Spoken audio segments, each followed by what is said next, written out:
என் பெயர் அமுதா. என் மகன் அமரன் தான் என் உலகம். எனக்கு அவன் ஒரே மகன். அவன் ஒரு பெரிய அதிகாரி, கடின உழைப்பாளி. என் மகனை நினைத்து நான் எப்போதும் பெருமைப்படுவேன். அவனுக்காக எதை செய்தாலும் அதில் சிறந்தது மட்டுமே இருக்க வேண்டும் என்று நினைப்பேன். ஆனால் என் அளவு கடந்த பாசத்தாலோ என்னவோ அமரன் கொஞ்சம் பிடிவாதக்காரனாக வளர்ந்து விட்டான். சில நேரங்களில் கோபம் வந்தால் என்னிடம் 1 மாதங்கள் கூட பேச மாட்டான். ஆனாலும் அவன் குணத்தில் எனக்கு எந்த குறையும் தெரிந்ததில்லை. அமரன் ஒரு பெரிய பதவியில் இருந்ததாலும் பார்ப்பதற்கு அழகாக இருந்ததாலும் சொந்தக்காரர்கள் பலரும் தங்கள் மகளை அவனுக்கு திருமணம் செய்து கொடுக்க போட்டி போட்டார்கள். என் கணவர் ஒரு நாள் என்னிடம், குடும்பத்தில் நிறைய நல்ல வரன்கள் உள்ளன, உனக்கு பிடித்த பெண்ணை தேடு என்றார். நான் அவரிடம், நிச்சயமாக நம் குடும்பத்தில் உள்ள பெண்ணை தான் மருமகளாக கொண்டு வருவேன். ஆனால் அது யார் என்பதை நான் இப்போது சொல்ல மாட்டேன். என் மகனின் மகிழ்ச்சியை மனதில் வைத்து நானே ஒரு முடிவெடுப்பேன் என்று கூறிவிட்டேன். நான் அடிக்கடி அமரனிடம் விளையாட்டாக கேட்பேன், உனக்கு எப்படிப்பட்ட பெண் மனைவியாக வர வேண்டும் என்று. அதற்கு அவன் சிரித்து கொண்டே, அம்மா, எனக்கு வரப்போகும் பெண் அழகாகவும் நல்ல படிப்பறிவு உள்ளவளாகவும் நவீனமாகவும் இருக்க வேண்டும். நீங்கள் விரும்புவது போல பழைய காலத்து பெண்ணாக எதற்கும் பயப்படும் அப்பாவியாக இருக்கக்கூடாது என்று தெளிவாக சொன்னான். அவன் மேலும் சொல்வான், அம்மா, நான் வெளியில் அவளை அழைத்து சென்றால் அங்கே வந்து எனக்கு சேலை மட்டும்தான் கட்ட தெரியும், இதுதான் எனக்கு பிடிக்கும் என்று சொல்லி என்னை சங்கடப்படுத்த கூடாது. அவளை பார்த்தால் என்னுடன் சமமாக இருக்க வேண்டும். எனக்கு சமைக்க தெரிந்த பெண் தேவையில்லை. அதற்காகத்தான் ஆட்கள் இருக்கிறார்களே. என்னை மற்றவர்கள் முன்னால் பெருமைப்பட வைக்கும் பெண் தான் எனக்கு வேண்டும். அமரனுடைய இந்த ஆசைகள் என் காதில் விழுந்தாலும் என் மனதிற்குள் நான் வேறொரு முடிவை எடுத்திருந்தேன். நான் என் தம்பி மகள் பூஜாவை தான் என் மருமகளாக வரவேண்டும் என்று நான் விரும்பினேன். பூஜா சிறுவயதிலேயே பெற்றோரை இழந்த அனாதை. உறவினர்களின் தயவில் வளர்ந்தவள். அவள் மிகவும் அழகானவள், குணமானவள், வீட்டு வேலைகளில் கெட்டிக்காரி. ஆனால் அவளுக்கு படிப்பறிவு என்பது சுத்தமாக இல்லை. அவளால் தன் பெயரை கூட எழுத தெரியாது. ஆனாலும் என்னை பொறுத்தவரை ஒரு மகளுக்கு படிப்பு முக்கியமில்லை, குடும்பத்தை நடத்தும் திறமையும் அடக்கமுமே முக்கியம். என் தம்பி இறக்கும்போது அவனிடம் ஒரு வாக்குறுதி அளித்திருந்தேன், உன் மகளை என் வீட்டு மருமகளாக ஏற்றுக்கொள்வேன் என்று. அந்த வாக்குறுதியை நிறைவேற்றி இறைவனின் திருப்தியை பெற நினைத்தேன். குடும்பத்தில் இருக்கும் மற்ற பெண்கள் எல்லாம் மேக்கப் போடுவதிலும் நாகரிகமாக உடை அணிவதிலும் தான் ஆர்வம் காட்டினார்கள். அவர்களுக்கு குடும்ப பொறுப்புகள் தெரியாது என்று நான் நினைத்தேன். அதனால்தான் அமரனின் விருப்பத்திற்கு மாறாக பூஜாவையே அவனுக்கு திருமணம் செய்து வைக்க முடிவு செய்தேன். இந்த முடிவை நான் அமரனிடம் விளக்கமாக சொல்லவில்லை. சொன்னால் அவன் ஒத்துக்கொள்ள மாட்டான் என்று எனக்கு தெரியும். ஆனால் ஒரு தாயாக நான் எடுக்கும் முடிவு அவன் வாழ்க்கைக்கு நல்லதுதான் செய்யும் என்று நான் நம்பினேன். என் கணவரிடமும் இதை பற்றி பேசினேன். அவரும் சம்மதித்து விட்டார். பூஜா என் வீட்டிற்கு வந்ததால் என் குடும்பம் அழகாக இருக்கும் என்று நான் முழுமையாக நம்பினேன். குடும்பத்திற்கு பெருமை சேர்க்கும் ஒரு பெண்ணாக பூஜா இருப்பாள் என்று என் இதயம் ஆழமாக நம்பியது. ஆனால் ஒரு பக்கம் அமரன் சொன்ன வார்த்தைகள் என் காதுகளில் ஒலித்து கொண்டே இருந்தன. அவன் தன் மனைவியுடன் எல்லா இடங்களுக்கும் செல்ல வேண்டும், அவள் தனக்கு நிகராக இருக்க வேண்டும் என்று ஆசைப்பட்டான். எனக்கும் அமரனுக்கும் இடையே இருந்த விருப்பங்கள் முற்றிலும் வேறாக இருந்தன. ஆனாலும் ஒரு தாயாக நான் எடுத்த முடிவே சரியானது என்று எனக்கு நானே சமாதானம் கூறிக்கொண்டேன். ஒரு நாள் இந்த திருமண பேச்சை அமரனிடம் எடுக்க நினைத்த போது என் உடல்நிலை கொஞ்சம் சரியில்லாமல் இருந்தது. காலையிலிருந்தே தலை சுற்றுவது போல் உணர்ந்தேன். நான் அமரனிடம், உனக்கும் பூஜாவுக்கும் கல்யாணம் நிச்சயம் செய்துவிட்டேன் என்று சொன்ன அந்த நிமிடம் அமரன் அதிர்ச்சியுடன், அம்மா, என்னிடம் ஒரு வார்த்தை கூட கேட்காமல் நீங்களே முடிவு செய்து விட்டீர்களா என்று ஏதோ சொல்ல வந்தான். அவன் பேசி முடிப்பதற்குள் என் தலை கடுமையாக சுற்றியது. பதறி போன அமரன் என்னை உடனே மருத்துவமனைக்கு அழைத்து சென்றான். என்னை பரிசோதித்த டாக்டர், இவருக்கு இரத்த அழுத்தம் மிக அதிகமாக இருக்கிறது. இவரிடம் கோபமாகவோ மன அழுத்தம் தரும் வகையிலோ யாரும் பேசக்கூடாது. அப்படி நடந்தால் அவர் உயிருக்கே ஆபத்தாகிவிடும் என்று எச்சரித்தார். அமரன் பயந்து போய், இனி அம்மாவை நாங்கள் வருத்தப்பட வைக்க மாட்டோம் என்று டாக்டரிடம் உறுதியளித்தான். வீட்டிற்கு வந்ததும் பலவீனமாக இருந்த என் கைகளை பிடித்து கொண்டு அமரன் அமர்ந்திருந்தான்.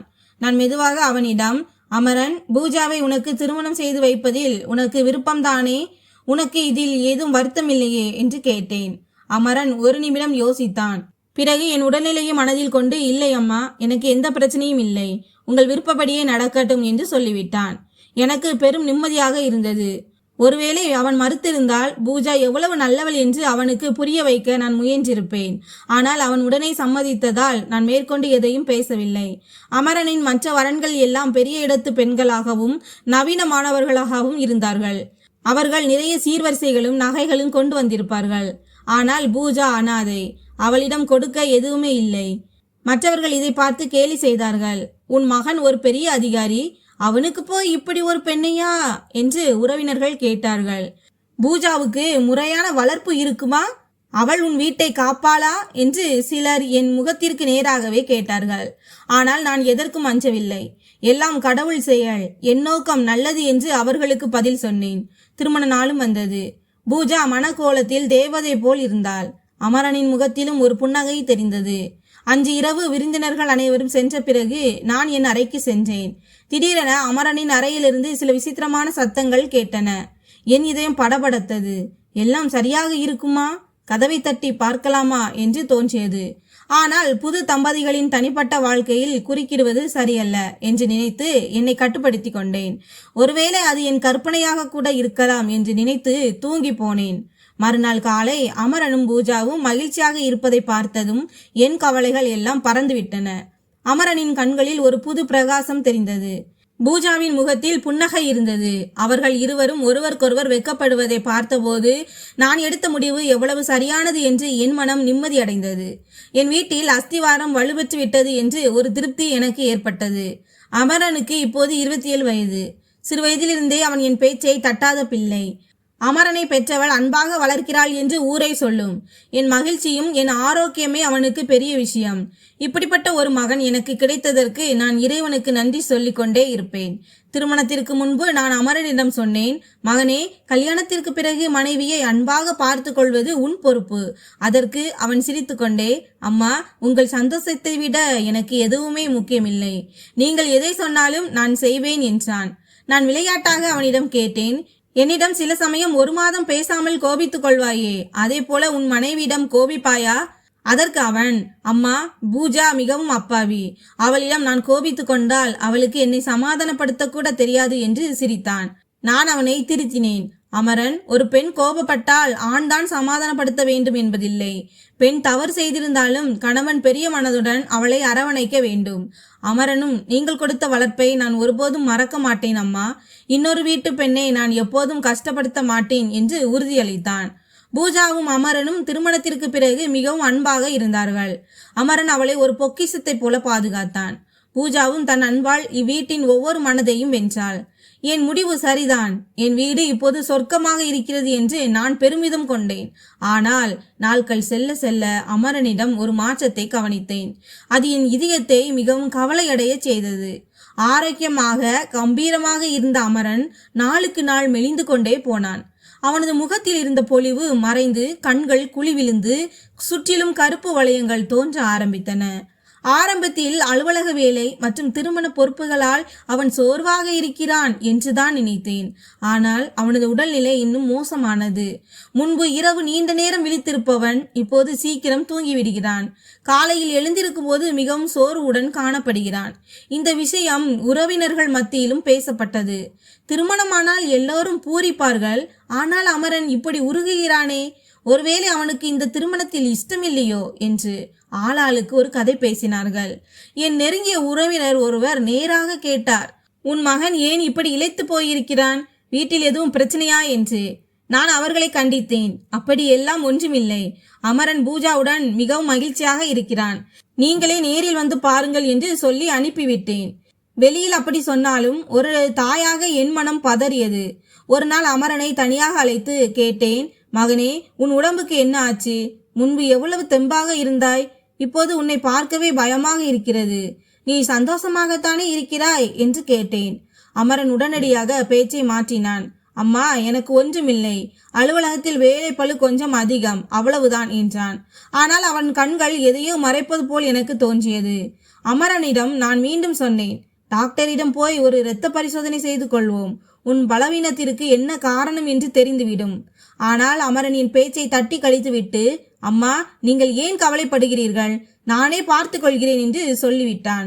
மறுபுறம் மருமகள் பூஜாவின் நிலைமையும் எனக்கு சந்தேகத்தை ஏற்படுத்தியது.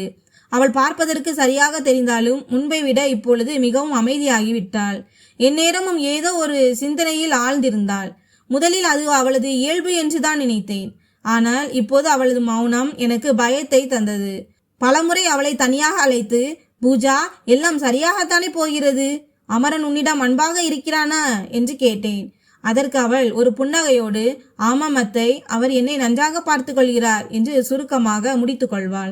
அமரனுக்கு யாராவது கண் திருஷ்டி வைத்திருக்கலாம் என்று நினைத்து நான் ஏழைகளுக்கு உதவி செய்ய ஆரம்பித்தேன். இறைவா, என் மகனை எல்லா தீய சக்திகளிடமிருந்தும் காப்பாற்று என்று வேண்டிக் கொண்டேன். எல்லாம் சரியாக இருந்தால் அமரன் ஏன் இழைக்கிறான்? பூஜாவின் மௌனத்திற்கு பின்னால் என்ன ரகசியம் இருக்கிறது? இரவு பகலாக இதே சிந்தனைதான் எனக்குள் ஓடியது. பொதுவாக ஒரு மனிதன் இப்படி மெலிந்து போகிறான் என்றால், ஒன்று அவனுக்கு உடல்நலக் குறைவு இருக்க வேண்டும், அல்லது கடுமையான மன அழுத்தம் இருக்க வேண்டும். அமரனுக்கு நோய் எதுவும் இல்லை என்று உறுதியாக தெரிந்தது. அப்படியானால் ஏதோ மன அழுத்தம் அவனை வாட்டுகிறது. அதை ஏன் அவன் என்னிடம் சொல்ல மறுக்கிறான்? இந்த கவலையில் இருந்த போதுதான் பூஜா கர்ப்பமாக இருக்கும் இனிய செய்தி எனக்கு தெரிந்தது. என் மகிழ்ச்சிக்கு அளவே இல்லை. கடவுளுக்கு நன்றி சொன்னேன். இந்த செய்தி வந்ததும் அமரனின் முகத்திலும் மகிழ்ச்சி தெரிந்தது. ஆனால் அவன் கண்களில் ஏதோ ஒரு பயம் தெரிந்தது. ஏன் அமரன், என்ன யோசிக்கிறாய் என்று கேட்டேன். அதற்கு அவன் தயக்கத்துடன், அம்மா, குழந்தை பிறந்தால் செலவுகள் அதிகமாகுமே, அதை எப்படி சமாளிப்பது என்றுதான் கவலைப்படுகிறேன் என்றான். நான் அவன் தோள் மீது கை வைத்து, பிறக்கும் ஒவ்வொரு உயிருக்கும் தேவையான உணவை கடவுள் தருகிறான், நீ அதை பற்றி யோசிக்காதே என்று ஆறுதல் சொன்னேன். ஆனால் பூஜா இந்த செய்தியை கேட்டு மிகவும் அமைதியற்று காணப்பட்டாள். அவள் கண்களில் ஏதோ ஒரு மர்மமான பயம் இருந்தது. அவளிடம் கேட்டால், ஒன்றுமில்லை அத்தை, நான் நன்றாக இருக்கிறேன் என்று சொல்லி மறைத்தாள். சில வாரங்கள் கழித்து அவளை மீண்டும் மருத்துவ பரிசோதனைக்கு அழைத்து செல்லலாம் என்று சொன்னேன். அப்போது பூஜா கண்களை தாழ்த்தி கொண்டு மெதுவாக சொன்னாள், அத்தை, இனி பரிசோதனை தேவையில்லை. என் கருவு கலைந்து விட்டது. எல்லாம் இயற்கையாகவே முடிந்து விட்டது. இதை கேட்டதும் எனக்கு இடியே விழுந்தது போல் இருந்தது. எப்போது, எப்படி, ஏன் என்னிடம் சொல்லவில்லை என்று கதறினேன். அதற்கு அவள், நான் அமரனிடம் சொன்னேன். ஆனால் அவர்தான் அம்மாவை தேவையில்லாமல் கவலைப்படுத்த வேண்டாம் என்று தடுத்தார். அதனால்தான் சொல்லவில்லை என்றாள். அந்த துக்கத்தை என்னால் தாங்கவே முடியவில்லை. என் மகனுக்காகவும் மருமகளுக்காகவும் என் இதயம் துடித்தது. ஆனால் அன்றுதான் முதல் முறையாக எனக்கு ஒரு சந்தேகம் எழுந்தது. பூஜா என்னிடம் ஏதோ ஒரு பெரிய உண்மையை மறைக்கிறாள். அவளது கண்களில் தெரிந்த அந்த ரகசியம் என் இதயத்தை அரித்தது. அவள் ஒன்றும் பேசாமல் அமைதியாகத்தான் அறைக்குள் சென்றாள். பூஜாவின் கருவு கலைந்த பிறகு அவளது நடவடிக்கைகளில் ஒரு விசித்திரமான மாற்றம் தெரிந்தது. அவள் முன்பு போல கலகலப்பாக இல்லை. ஒருவேளை தான் அதிகமாக கற்பனை செய்கிறேனோ, அல்லது இது என் வெறும் சந்தேகம்தானா என்று எனக்கே குழப்பமாக இருந்தது. அமரனிடம் இதை பற்றி பேச வேண்டும் என்று நினைத்தாலும் அவர்களின் தனிப்பட்ட வாழ்க்கையில் தலையிடுவது சரியாக இருக்காது என்று தடுத்து கொண்டேன். எல்லாம் காலப்போக்கில் சரியாகிவிடும், இறைவன் பார்த்து கொள்வான் என்று என் மனதை தேற்றி கொண்டேன். ஆனால் என் இதயத்தில் ஒரு மூலையில் அந்த கேள்வி குடைந்து கொண்டே இருந்தது. பூஜா உண்மையிலேயே சந்தோஷமாகத்தான் இருக்கிறாளா, அல்லது அவள் வெளியே காட்டிக்கொள்வது எல்லாம் வெறும் நடிப்பா? இந்த கேள்விக்கான பதிலை காலத்திடமே விட்டுவிட்டு நான் அமைதியாக இருந்தேன். வீட்டில் இப்போது ஒரு இனம் புரியாத அமைதி படர்ந்திருந்தது. ஒரு நாள் நான் வீட்டின் முன் திண்ணையில் அமர்ந்திருந்தேன். அப்போது தெருவில் ஒரு குரல் கேட்டது. அது பல வருடங்களாக எங்கள் பகுதிக்கு வரும் வயதான சாமியாரின் குரல். அவர் மாதத்திற்கு ஒரு முறைதான் வருவார். அவர் பாடும் பாடலும் அவரது ஆசியும் மிகுந்த சக்தி வாய்ந்தது என்று மக்களின் நம்பிக்கை. அமரன் பிறந்த காலத்திலிருந்தே நான் அவரை அறிவேன். அன்று அவரது குரலை கேட்டதும் அவரிடம் எப்படியாவது பேசிவிட வேண்டும் என்று என் மனம் துடித்தது. தர்மம் செய்தால் கஷ்டங்கள் விலகும் என்பார்கள். நான் உடனே சமையலறைக்கு சென்று ஒரு தட்டில் உணவையும் அலமாரியில் இருந்த 1000 ரூபாயையும் எடுத்துக்கொண்டு வெளியே ஓடினேன். அவரை உள்ளே அழைத்து, ஐயா, இந்த உணவை சாப்பிடுங்கள், இந்த தர்மத்தை ஏற்றுக்கொள்ளுங்கள், எங்கள் வீட்டின் கஷ்டங்கள் தீர வேண்டும் என்று வேண்டிக் கொள்ளுங்கள் என்றேன். அவர் புன்னகையோடு உணவை சாப்பிட்டுவிட்டு பணத்தை பெற்றுக்கொண்டார். வாழ்த்துக்களை சொல்லிக்கொண்டே நடக்க தொடங்கியவர் திடீரென்று நின்றார். மெதுவாக என்னை திரும்பி பார்த்தார். எப்போதும் கனிவாக இருக்கும் அவரது கண்களில் இன்று ஒரு விசித்திரமான கடுமை தெரிந்தது. அவர் என்னிடம், மகளே, உன் வீட்டிற்கு ஒரு மருமகள் வந்திருக்கிறாள் அல்லவா என்று கேட்டார். நான் ஆச்சரியத்தோடு, ஆமாம் ஐயா, என் தம்பி மகள் பூஜாதான் வந்திருக்கிறாள். அவள் மிகவும் தங்கமான பெண். அவள் என் வீட்டிற்கு வந்ததற்கு இறைவனுக்கு தான் நன்றி சொல்ல வேண்டும் என்றேன். இதை கேட்ட அவர் ஒரு நீண்ட பெருமூச்சு விட்டார். பிறகு, மகளே, உன் மருமகள் எப்படி இருக்கிறாள் என்று தீர விசாரித்துக்கொள். அவளுக்கு இந்த வீட்டில் எல்லாம் சரியாக நடக்கிறதா இல்லையா என்று கவனி. இல்லையென்றால் இந்த வீட்டிற்கு இறைவனின் தண்டனை வரும் என்று எச்சரித்தார். நான் அதிர்ந்து போனேன். ஐயா, பூஜா இங்கே ராணி போல் இருக்கிறாள். என் மகன் அமரன் அவளை தன் கண்ணின் மணியைப் போல பாதுகாத்துக் கொள்கிறான் என்று பதற்றத்துடன் சொன்னேன்.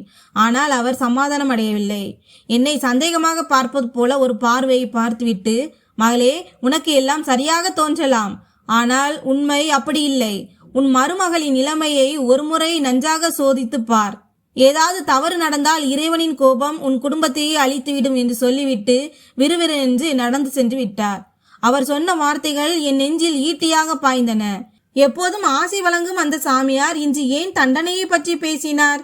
பூஜா எப்போதும் எல்லாம் சரியென்றுதான் சொல்கிறாள். ஆனால் அவளது அமைதியான முகமும் சோகம் நிறைந்த கண்களும் ஏதோ ஒரு பயங்கரமான ரகசியத்தை மறைப்பது போல எனக்கு தோன்றியது. சாமியாரின் எச்சரிக்கை என்னை நிலைகுலைய செய்தது.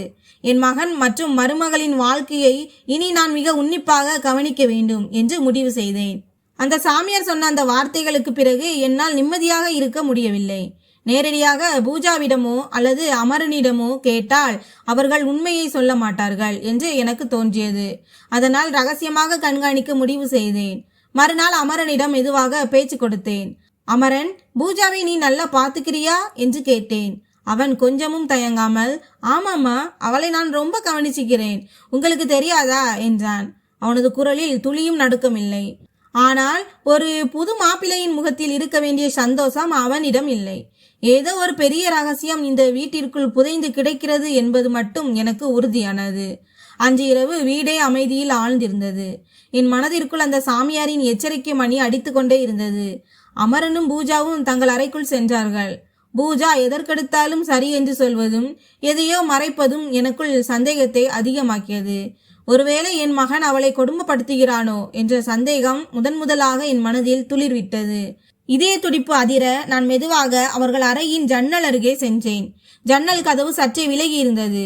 உள்ளே டிவியின் சத்தம் மிக அதிகமாக ஓடிக்கொண்டிருந்தது. அவர்கள் இருவரும் டிவி பார்த்து கொண்டு சந்தோஷமாக இருப்பார்கள் என்றுதான் நினைத்தேன். ஆனால் ஜன்னல் வழியாக நான் பார்த்த காட்சி என் உயிரையே உலுக்கிவிட்டது. என் கண்களின் மணியாக நான் வளர்த்த அமரன் பூஜாவின் மீது ஆக்ரோஷமாக கத்தி கொண்டிருந்தான். அவன் முகம் கோபத்தில் பேயை போல மாறியிருந்தது. அறிவில்லாதவளே, பைத்தியமே என்று மிக கேவலமான வார்த்தைகளால் அவளை அசிங்கப்படுத்தினான். என் மருமகள் பூஜா ஒரு வார்த்தை கூட பேசாமல் சிலையாக நின்று அழுது கொண்டிருந்தாள். அவளது கண்களிலிருந்து கண்ணீர் ஆறாக ஓடியது. திடீரென அமரன் கையை ஓங்கி பூஜாவை அறைந்தான். இதை கண்டதும் என் இதயம் சுக்குநூறாக உடைந்தது. என் மகனா இது? இவனையா நான் இவ்வளவு காலம் பெருமையாக நினைத்தேன் என்று கூனி குறுகி போனேன். டிவியின் சத்தம் அதிகமாக இருந்ததால் இவ்வளவு காலம் இந்த சண்டைகள் எனக்கு கேட்கவே இல்லை. வெளியே எல்லாரும் அமரனை ஒரு நல்லவன் என்றும் பூஜாவை அவன் ராணி போல பார்க்கிறான் என்றும் நினைத்து கொண்டிருக்கின்றார்கள். ஆனால் அறைக்குள் அவன் ஒரு மிருகமாக மாறியிருந்தான். பூஜா தன் குடும்ப கௌரவத்திற்காக இதையெல்லாம் சகித்து கொண்டு யாரிடமும் சொல்லாமல் இருந்திருக்கிறாள் என்பது எனக்கு புரிந்தது. நான் அங்கிருந்து மெதுவாக நகர்ந்து என் அறைக்கு வந்தேன். என் கண்களிலிருந்து தாரத்தாரையாக கண்ணீர் வழிந்தது. இறைவா, எங்கே தவறு செய்தேன்? என் மகனை ஒரு நல்ல மனிதனாக வளர்க்க வேண்டும் என்றுதானே நினைத்தேன். ஏன் அவன் இப்படி ஒரு கயவனாக மாறிவிட்டான் என்று என்னையே கேட்டுக்கொண்டேன். பூஜா ஏன் என்னிடம் சொல்லவில்லை? நான் என் மகனுக்குத்தான் ஆதரவாக இருப்பேன் என்று அவள் பயந்தாளா? இரவு முழுவதும் எனக்கு தூக்கம் வரவில்லை. அமரன் ஏன் இப்படி செய்கிறான்? அவன் ஏதேனும் கஷ்டத்தில் இருக்கிறானா? அல்லது அவனது குணம் அவ்வளவுதானா? இனி என்னால் அமைதியாக இருக்க முடியாது. அமரனை எதிர்த்து கேட்க வேண்டும். ஆனால் ஒரு தாயாக என் மகனின் தவறை சுட்டிக்காட்டப் போகிறேனா? அல்லது ஒரு பெண்ணாக என் மருமகளுக்கு நீதி பெற்று தரப் போகிறேனா? என் தாய்மைக்கும் நியாயத்திற்கும் இடையே ஒரு பெரிய போர் என் மனதிற்குள் தொடங்கியது. எதுவானாலும் சரி, பூஜாவுக்கு இழைக்கப்படும் இந்த கொடுமைக்கு நான் ஒரு முடிவு கட்டியே தீர வேண்டும் என்று சபதம் எடுத்துக்கொண்டேன். அந்த இரவு என் வாழ்க்கையில் மறக்க முடியாத ஒரு ரகசியத்தை கற்றுக் கொடுத்தது. சில நேரங்களில் அமைதியாக இருப்பது தீர்வாகாது. சரியான நேரத்தில் பேசுவதுதான் புத்திசாலித்தனம் என்று உணர்ந்தேன். மறுநாள் காலையில் பூஜாவுடன் பேச திட்டமிட்டேன். அவளை சமையலறைக்கு அழைத்து தேநீர் போட சொல்லிவிட்டு மெதுவாக பேச்சை தொடங்கினேன். பூஜாவின் முகம் இன்றும் வாடிப்போய் ஒருவித உதவியற்ற நிலையில் இருந்தது. நான் அவளிடம், பூஜா, நீ நிஜமாகவே சந்தோஷமாகத்தான் இருக்கிறாயா? எல்லாம் சரியாக நடக்கிறதா என்று கேட்டேன். வழக்கம் போல அவள், ஆமாம் அத்தை, எல்லாம் நன்றாக இருக்கிறது என்று பொய் சொன்னாள். ஆனால் இந்த முறை அவளது பொய்யை நான் வளர விடவில்லை. அவளது கைகளை பிடித்து கொண்டு, பூஜா, எனக்கு எல்லாம் தெரியும். நேற்று இரவு உங்கள் ஜன்னலறை வழியாக உங்கள் இருவரையும் பார்த்தேன். அமரன் பேசியது எல்லாம் என் காதுகளிலும் விழுந்தது. இப்போது என்னிடம் உண்மையை சொல் என்றேன். இதை கேட்டதும் பூஜா உடைந்து போனாள். அவளது கவலைகள் அணை உடைந்த வெள்ளமாக பெருகி விம்மி மிம்மி அழத் தொடங்கினாள். அத்தை, கல்யாணமான முதல் நாளிலிருந்தே என் வாழ்க்கை நரகமாகிவிட்டது. முதல் இரவிலேயே அமரன் என்னிடம், உன்னை எனக்கு பிடிக்கவில்லை, என் அம்மாவுக்காகத்தான் உன்னை கட்டிக்கொண்டேன், நீ ஒரு சுமை என்று சொல்லிவிட்டார். நாள் முழுவதும் வெளியில் உள்ள கோபத்தை என் மேல் கொட்டுகிறார். உங்கள் முன்னால் மட்டும்தான் அவர் நல்லவர் போல் நடிக்கிறார் என்று கூறி கதறினாள். இதை கேட்டதும் என் இதயம் சுக்குநூறாக உடைந்தது. நான் கனிவானவன் என்று நினைத்த என் மகன் இவ்வளவு மோசமானவனா? பூஜா மேலும் சொன்னாள், அத்தை, அவர் சண்டை போடும்போது சத்தம் வெளியே கேட்கக்கூடாது என்பதற்காகத்தான் டிவியின் ஒலியை அதிகமாக வைப்பார். என் அம்மா கிட்ட ஏதாவது சொன்னால் உன்னை இன்னும் அதிகமாக சித்திரவதை செய்வேன் என்று மிரட்டினார். அது மட்டும் அல்லாமல் அவர் இப்போது புகை மற்றும் குடிப்பழக்கத்திற்கும் அடிமையாகி விட்டார். அதனால்தான் அவர் உடம்பு இப்படி உருகுகிறது. அந்த போதை ஏறியதும் என் மீது கை நீட்டுகிறார் என்று உண்மையை உடைத்தாள். அன்று மாலையே அமரன் வீட்டிற்கு வந்ததும் அவனை தனியாக அழைத்து சென்றேன். அமரன், உன்னிடம் ஒரு முக்கியமான விஷயம் பேச வேண்டும் என்றேன். அவன் ஆச்சரியமாக பார்த்தான். நான் நேரடியாகவே கேட்டேன். நேற்று இரவு நடந்ததை எல்லாம் நான் பார்த்து விட்டேன். ஏன் பூஜாவை இப்படி சித்திரவதை செய்கிறாய்?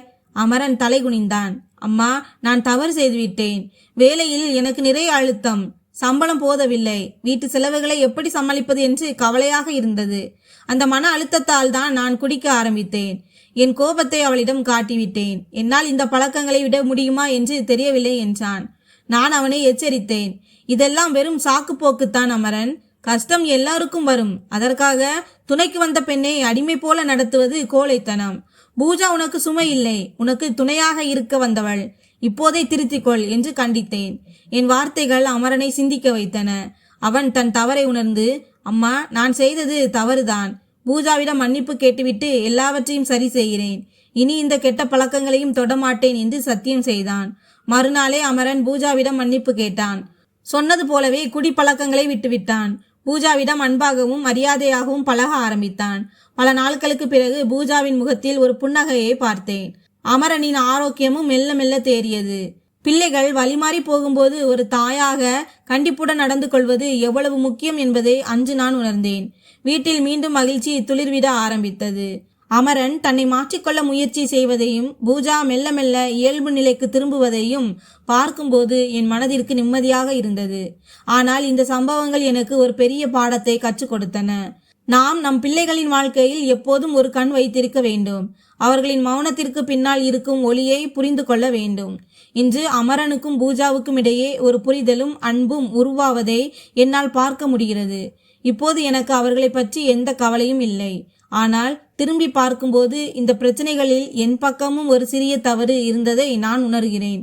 அமரன் இந்த திருமணத்திற்கு மனதளவில் தயாராக இல்லாத நேரத்தில் நான் என் பிடிவாதத்தால் இந்த முடிவை எடுத்தேன். அப்போது என் உடல்நிலை சரியில்லை என்றும் எனக்கு அழுத்தம் கொடுக்கக்கூடாது என்றும் டாக்டர் சொன்னதால் அமரன் என் மீதுள்ள பாசத்திற்காக சரி என்று சொல்லிவிட்டான். ஆனால் அந்த பொறுப்பை ஏற்கும் பக்குவம் அவனுக்கு அப்போது இருக்கவில்லை. காலப்போக்கில் எல்லாம் சரியாகிவிடும் என்று நான் நினைத்தது என் அறியாமை. நிச்சயமாக மிகப்பெரிய தவறு அமரனுடையதுதான். தன் மனைவியை அடிமை போல் நடத்தியதும் அவளை கேவலமான வார்த்தைகளால் காயப்படுத்தியதும் மன்னிக்கவே முடியாத குற்றம். ஆனால் பூஜா பக்கமும் ஒரு சிறு தவறு இருந்தது. அநீதியை அமைதியாக சகித்துக் கொள்வது அநியாயம் செய்பவருக்கு இன்னும் துணிச்சலையே கொடுக்கும். ஆரம்பத்திலேயே அவள் என்னிடம் இதை பற்றி பேசியிருந்தால் இவ்வளவு தூரம் இந்த சிக்கல் வளர்ந்திருக்காது. ஆனால் தன் குடும்பத்தை காப்பாற்ற வேண்டும் என்ற நல்ல எண்ணத்தில்தான் அவள் அமைதியாக இருந்தாள் என்பதை நான் புரிந்து கொள்கிறேன். இறுதியில் எல்லாம் நல்லபடியாக முடிந்ததுதான் எனக்கு பெரிய ஆறுதல். அமரன் தன் தவறை ஒப்புக்கொண்டு திருந்தினான். பூஜாவும் பெரிய மனதுடன் அவனை மன்னித்தாள். இப்போது என் வீட்டில் மீண்டும் அமைதி நிலவுகிறது. நண்பர்களே, பெற்றோர்களாகிய நமக்கு ஒரு முக்கியமான விஷயம் புரிகிறது. நம் பிள்ளைகளின் மகிழ்ச்சிக்கு முன்னுரிமை கொடுப்பது அவசியம். இன்றைய கால இளைஞர்கள் மிகவும் உணர்ச்சி வசப்படுபவர்களாக இருக்கிறார்கள். சின்ன சின்ன விஷயங்களுக்கு கூட கோபப்படுகிறார்கள். அதனால் நாம் அவர்களுடன் நண்பர்களைப் போல பழக வேண்டும்.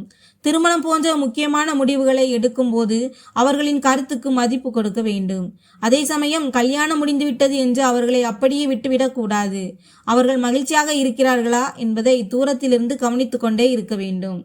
அவர்களுக்கு ஒரு கஷ்டம் என்றால் ஓடிப்போய் நிற்க முதல் ஆளாக நாம் தான் இருக்க வேண்டும். எந்த சூழ்நிலையிலும் உன் பின்னால் நான் இருக்கிறேன் என்ற நம்பிக்கையை அவர்களுக்கு கொடுத்தாலே பாதி பிரச்சனைகள் தீர்ந்துவிடும். நம் பிள்ளைகளின் மகிழ்ச்சியே நம் மகிழ்ச்சி. அவர்களின் துயரம் நம் இதயத்தின் வேதனை. நாம் நம் அனுபவத்தாலும் அன்பாலும் அவர்களுக்கு சரியான வழியை காட்டினால் எந்த குடும்பமும் நரகமாகாது, மாறாக சொர்க்கமாக மாறும். இந்த கதை உங்களுக்கு பிடித்திருந்தால் வீடியோவை லைக் செய்யுங்கள், சேனலை சப்ஸ்கிரைப் செய்து கொள்ளுங்கள். நன்றி.